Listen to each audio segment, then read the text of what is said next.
Hi friends. Hi. ஆரம்பிக்கலாமா?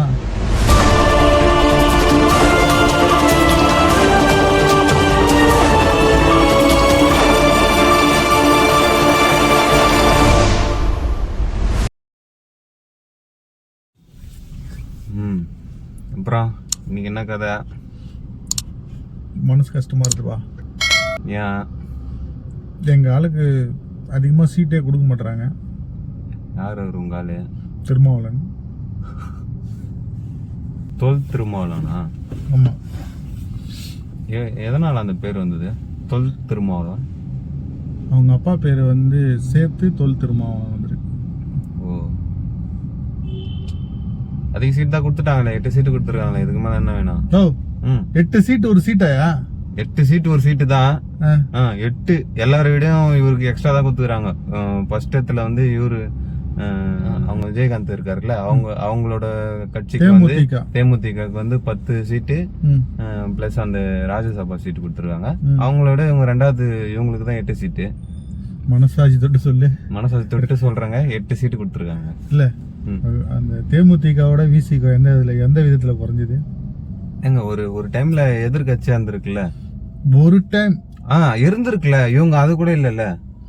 அவரு இருந்தப்ப சார் விஜயகாந்த் சார் இருந்தப்ப இருந்தாங்க. இல்ல அந்த கட்சி இருக்குல்ல, அந்த கட்சின்ற ஒரு பேரு எனக்கு வருத்தம்பா. உங்க வருத்தம் ஒன்றும் பண்ண முடியாதுங்க. எனக்கு வருத்தம்பா. ஏங்க ஒரு திமுக கட்சிக்காரங்க கூட அவ்வளவு முட்டு கொடுத்துருக்க மாட்டாங்க இந்த ஆட்சியை. புரியுதா? இந்த 5 வருஷம் ஃபுல்லா தலைவர் திருமாவளவன் அவ்வளோ வந்து சப்போர்ட் பண்ணாரு. ஆனா அவருக்கு இப்படியாங்க பண்ணுவீங்க? என்னங்க பண்ணல உங்களுக்கு? என்னோட கருத்து என்னன்னா, ஏன் இவங்கெல்லாம் இப்படி இருக்காங்க அரசியல்வாதிங்க? பணம் தான். பணம் பத்தம் செய்யணுங்களா? இதுதான். இப்ப நீ பணத்துக்கு சம்பாதிக்க அரசியல் வரணும்னா வேற எங்கன்னா தொழிலுக்கு போலாம்ல. தொழில் பஞ்சா கோடி கோடியா சம்பாதிக்க முடியுமா? சம்பாதிச்சு என்ன பண்ண போற? ஏதோங்க தொழில்னு ஒண்ணு செஞ்சா உங்களால கோடி கோடியா சம்பாதிக்க முடியுமா? ஒரே இதுல சொல்லுங்க. சரி, ஓகே, உன் வார்த்தைக்கே வரேன். அப்ப நீ மட்டும் பணம் சம்பாதிச்சா போதுமா? உன் கூட நிக்கிற, உனக்கு கொடி கட்டுற, உனக்கு சப்போர்ட் பண்ற கோடான கோடி உறுப்பினர்கள் வந்து என்ன, அவங்களும் என்ன கடைசி வரைக்கும் கொடி கட்டிட்டே தான் இருக்கணுமா?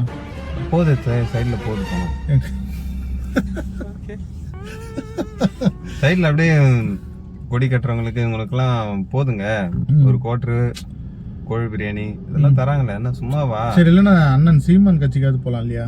சீமான் கட்சின்னா விஜய் கட்சிக்கே பணம் வராது. சீமானு மக்கள் கிட்ட காசு கேக்குறாரு, அதுக்கு என்ன சொல்றது சொல்லுங்க? விஜய் கிட்ட போனாலுமாச்சு ஏதாவது பணம் வரும்னு சொல்லலாம். சீமான் கிட்ட போனா அது கூட வாய்ப்பில்ல ராஜா. வாய்ப்பில்ல ராஜா. வாய்ப்பில்ல ராஜா. வாய்ப்பு கிடையாது.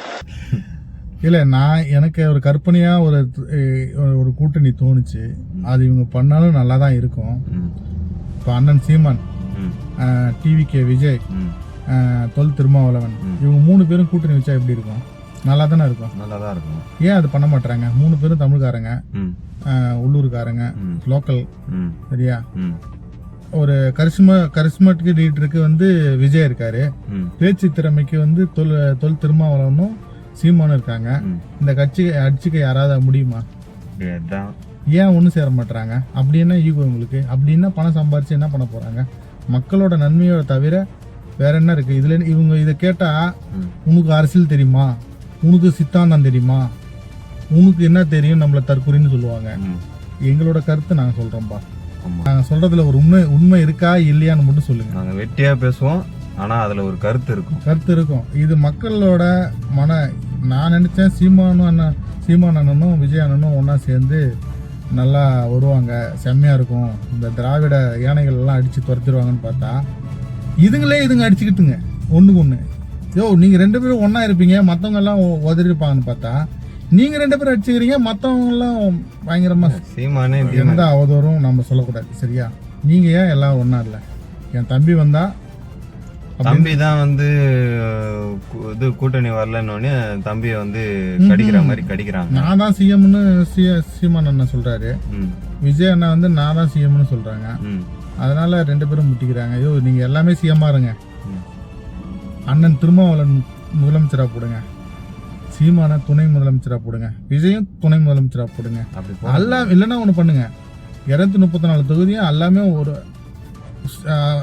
சமபங்கமாக பிரிச்சுக்கிட்டு யார் அதிகமாக சீட்டு வாங்குறாங்களோ அவங்க சிஎம், கம்மியாக வாங்குறாங்களோ அவங்க துணை முதலமைச்சர்னு சொல்லிட்டு பகிர்ந்துக்கிட்டு பண்ணலாம் இல்லையா?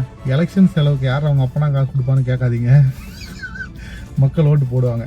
ஏன்னா இது 3 பேர் சேர்ந்தாவே பயங்கரமாக இருக்கும். ஆமாம்.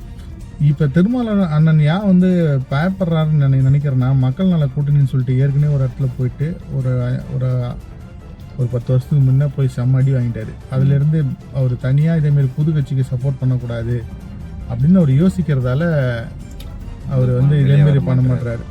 அதனால் அவரோட எம்பி அவர் கூட இருக்க 2 பேர் மட்டும் பார்க்கக்கூடாது, கீழே 100 பேர் இருக்கான். சரி, அடி வாங்கினாருன்றீங்க, அதனால பெரிய கட்சியில் போயிட்டு அவங்களுக்கு ஒரு மாதிரி அவங்க கூட இருந்து இருந்தா ஓகேவா? மக்களுக்காக தான் இது பண்றாங்க. மக்கள் எப்படியா இருந்தாலும் ஏதோ ஒரு விதத்துல சப்போர்ட் பண்ண தான் போறாங்க. ஒரே வாட்டியை வச்சே முடிவு பண்ண முடியாதுல்ல. என் சீமான் கூட தான் போன வாட்டி இத்தனை வருஷத்துல போன வாட்டி நல்ல ஒரு இது வந்தது அவருக்கு. 8% அது மாதிரி எதிர்பார்த்து நிக்கலாம்ல. சரி, ஏதோ ஒரு விதத்துல சப்போர்ட் பண்ணாங்கன்ற ஒரு இது இருக்கும்ல, ஏன் அதை மாதிரி பண்ண மாட்டாரு? ஒரு வாட்டி அடி வாங்கிட்டாருன்னா எப்பயுமே அடியே தான் வாங்குவாரா? அது சவுத்து சென்ட்ரு 3மே அடிச்சிடலாம் தமிழ்நாட்டில், பாண்டிச்சேரியும் சேர்த்து அடிச்சிடலாம். அதனால இவங்க வந்து ஏன் அப்படி இருக்காங்க? ஒருவேளை இவங்க நமக்கு நேற்று முளைச்ச கட்சி நேற்று தான் வந்தான், அவனுக்கே நம்ம எப்படி போறதுன்னு பாக்குறாங்களா இருக்கும் அப்படின்னு பார்த்தா உனக்கு பிளாஸ்டிக் சேர் கொடுத்து உட்கார வைக்கிறாங்க, அது மக்கள் எப்படி பார்ப்பாங்க?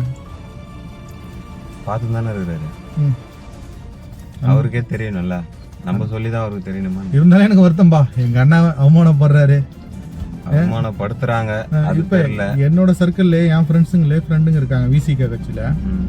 அவங்க நான் இதே மாதிரி கருத்துலாம் சொன்னேன்னா, உனக்கு என்ன தெரியும் அரசியலை பத்தி? எங்க அண்ணன் சீமான் எங்க அண்ணன் திருமாவளவன் எவ்வளோ தியாகம் பண்றாரு தெரியுமா, எவ்வளோ கஷ்டப்படுறாரு தெரியுமா? சரிப்பா, அவர் என்ன நமக்கு வாங்கி தந்தாரு, என்னப்பா கொடுத்தாரு, என்னப்பா செஞ்சாரு அப்படின்னு கேட்டா ஒன்றும் இல்லை, 0 மிட்டாய். எவ்வளோ வாங்கினாருன்னு கணக்கு சொல்லுங்க. அது நமக்கு தேவையில்ல. அவருக்கு மேலே நம்பிக்கை இருக்குது. இன்னும் எலெக்ஷன் வர்றதுக்கு இன்னும் நாள் இருக்கு. அவர் நல்ல முடிவு எடுக்கட்டும். அது வரையும் நாங்கள் வெட்டியாக பேசுகிறோம், வெட்டியாக பேசிக்கிட்டே இருக்கோம். நண்பர்களே, 2 நாளாக வீடியோ போட முடியல. என்ன காரணம்னா, முதல் நாள் வீடியோ போடப்போ வந்து கேமரா ஆன் பண்ணிவிட்டு, இப்போதைக்கு நாங்கள் ஃபோனில் தான் வந்து ஐஃபோனில் தான் வீடியோ எடுக்கிறோம். கேமரா ஆன் பண்ணிவிட்டு பேக் கேமராவில் வீடியோ எடுக்கலான்னு சொல்லிட்டு அந்த பக்கம் ஸ்க்ரீனை பார்க்காமலே நாங்கள் வீடியோ பண்ணிகிட்டு இருந்தோம். கிட்டத்தட்ட ஒரு 1/2 மணி நேரம் நல்ல கருத்தாக பேசிட்டு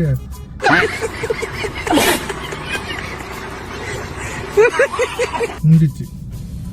அதோட நாங்கள் போயிட்டோம். அன்னைக்கு நேற்று என்ன ஆச்சுன்னா, வீடியோ எடுத்துகிட்டே இருந்தோம். நல்லா கிளியராக வீடியோ வந்துச்சு. பார்த்தா ப்ளூடூத்தில் கனெக்ட் ஆகிடுது, வாய்ஸ் எதுவும் கேட்கல. இதுக்கு முன்னாடி நிறைய நடந்திருக்குது, ஆனால் இதுதான் பிரச்சனை. முடிஞ்சிச்சு. இன்றைக்கி அதே மாதிரி தான் வீடியோ எடுக்கிறோம், எப்படி வருதுன்னு தெரியல. சரி நண்பர்களே, நாளைக்கு நல்ல வீடியோவில் வரும். நன்றி, வணக்கம்.